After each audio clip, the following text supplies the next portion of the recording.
Also, we started a new thing for product of the week, so we're going to talk about magnesium caps, which is the magnesium that we carry at the gym. It's a life extension product. This is a multi-blend of magnesium. So someone today was telling me they were taking magnesium, and I asked what type. So there's 10 different magnesiums you could take. So there's oxide, citrate, lysate, glycinate. There's like 55 different kinds. Okay, just 10 really. But so this is actually a blend, so it has 4 different kinds of magnesium, and different kinds of magnesium do different jobs. But magnesium as a whole does what, Trevor? It does a lot of things, but I'm not going to give you any specifics. Really? I want you to tell me. You don't want to play today? I'm not confident enough in my vitamin knowledge to give really good, accurate information. Okay, so I know what it helps with, but I know. So it is needed for your bones. So it's important in bone health. So we so often think calcium, but a lot of times we're deficient in magnesium, and it's hurting our absorption of calcium. So we need magnesium for our bones. We need magnesium to sleep. This one is very, very huge. So if you were completely deficient in all magnesium, would you never sleep? I'm sure you would still sleep. So you don't need it like to sleep. It's just like it is helpful in helping you fall asleep and keeping you asleep. Okay. Didn't you? Yeah. Sorry. It's okay. You just have to interject. Of course you do. It is helpful with digestion and regular bowel movements. So that's how you can tell if you're taking too much magnesium, right? So if you decide to take a magnesium supplement, or you're doing the calm thing at night, and your stools get really loose, you're probably eating too much magnesium.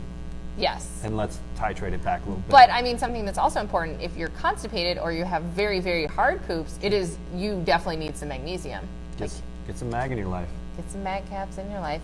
Now that we went on that whole, I can't think of anything else. Other beneficial magnesium. Why should probably a better question is what things are going on that would even make me think about taking magnesium? So a lot of times I say constipation is a big one that I would recommend it for someone that's working with me. Also, if someone's having issues sleeping, it's a good place to start. If maybe they've tried melatonin and they're not a fan, or issues like that. Also, if someone's a chocolate craver, if you're craving chocolate, you're usually deficient in magnesium. So that's a cool thing about cravings. Cravings sometimes is our body trying to get us to eat certain foods, to consume certain vitamins and minerals. And guess what? Chocolate has magnesium. So there's a reason your body's craving it. It's just, is it always responsible to be eating chocolate all day, every day? Right. But if you just went from eating chocolate all day, every day, and you stopped eating chocolate, it's probably not a magnesium deficiency. Or, I mean, it could be, or you could just want chocolate because you've been eating chocolate. Yeah, I mean, there is what you eat is what you crave. So if you're eating a whole bunch of chocolate and then you stop and you still want chocolate, yeah, of course you're probably still craving it. But magnesium can help with some of those, especially a late night person who wants to curb it. Magnesium helps at night. Take it, go to bed.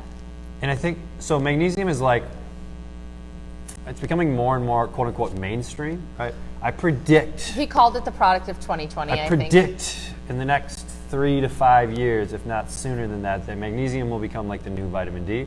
Everyone's talking about vitamin D. I'm vitamin D deficient. I need vitamin D. Yada yada yada. We're learning enough about magnesium that it may get to that level. Well, and it definitely already has. More than half the population of men and women are deficient in magnesium. And why do you think that is? Well, one, birth control, when you take it, it actually reduces your mineral stores. So zinc and magnesium are usually ones that you can find most women who have been on birth control or are currently on birth control are deficient in. Also, our soil is more depleted than what it's been in the past. So what we were getting from our soil, or from the vegetables grown in the beef, you're probably not eating the soil. Well, no. I mean, you could.